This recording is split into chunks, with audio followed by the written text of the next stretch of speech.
Di video kali ini kita akan membahas tentang teknik mengelas material tipis agar tidak bolong. Pertama adalah gunakanlah ampere yang kecil. Kita semua tahu bahwa penyebab material jebol akibat kuatnya penetrasi dari arus listrik yang melebihi kekuatan dan ketebalan material. Untuk itu, kita perlu menyeting ampere sedemikian rupa agar besarannya ideal sesuai kebutuhan. Sebagai referensi, untuk mengelas sambungan besi holo berketebalan 0,7 mm, saya biasa memakai mesin las di kisaran 40 ampere. Apabila teman-teman kurang cocok dengan settingan ini, bisa ditambahkan sedikit atau dikurangi sedikit. Di sini saya hanya menyediakan referensi agar teman-teman yang baru belajar punya acuan atau panduan. Trik yang kedua adalah gunakan diameter elektroda atau kawat las yang sesuai.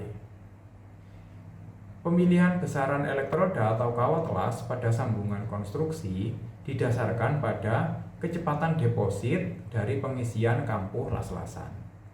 Sedangkan untuk kebutuhan bengkel las yang mengerjakan besi holo tipis, kita tidak memerlukan diameter kawat yang terlalu besar. Karena kecilnya diameter elektroda juga mempengaruhi besarnya ampere yang kita akan gunakan untuk mengelas. Semakin besar diameter elektroda, ampere yang dibutuhkan untuk melelehkan elektroda tersebut juga semakin besar.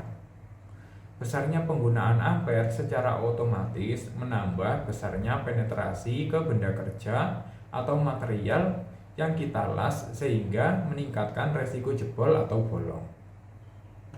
Umumnya untuk mengelas besi holo untuk pekerjaan sehari-hari seperti pagar atau kanopi yang mana tebalnya antara 0,7 sampai 0,8 mm, para sahabat bisa menggunakan kawat las dengan diameter elektroda 2 mm.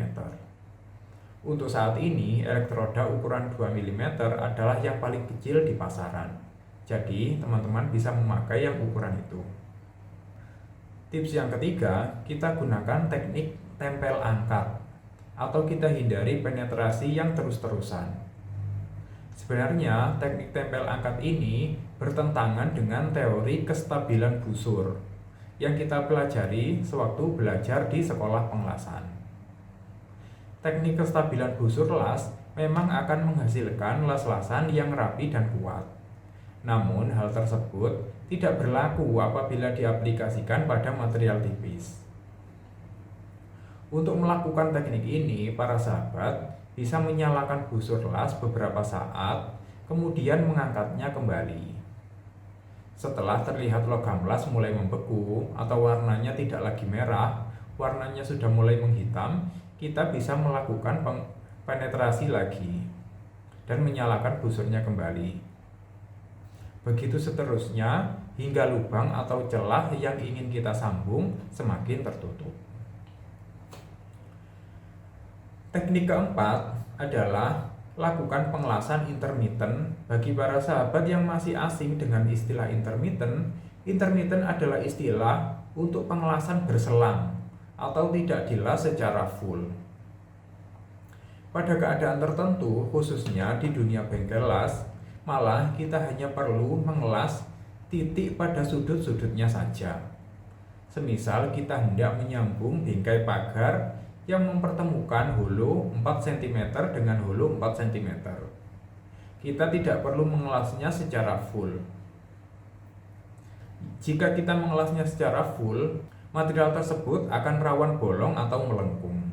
Kita hanya perlu mengelasnya antara titik sudut satu dan titik sudut lainnya dan di tengah-tengah sebagai penguat. Selain untuk mencegah agar material tidak jebol, pengelasan intermittent juga merupakan cara ampuh untuk mencegah deformasi atau lengkungan. Deformasi adalah perubahan bentuk akibat proses pemanasan, atau bahasa bengkelnya biasa disebut dengan meleot atau melengkung. Teknik kelima adalah dengan menggunakan tarikan berkecepatan tinggi, atau istilah teknisnya adalah meningkatkan travel speed. Sebenarnya menggunakan tarikan berkecepatan tinggi memiliki alasan yang sama dengan teknik tempel angkat, yaitu untuk mencegah material menerima penetrasi secara terus-menerus pada satu titik tertentu. Demikian tips dan trik yang bisa saya bagikan. Jika ada pertanyaan, silahkan tulis di kolom komentar. Terima kasih.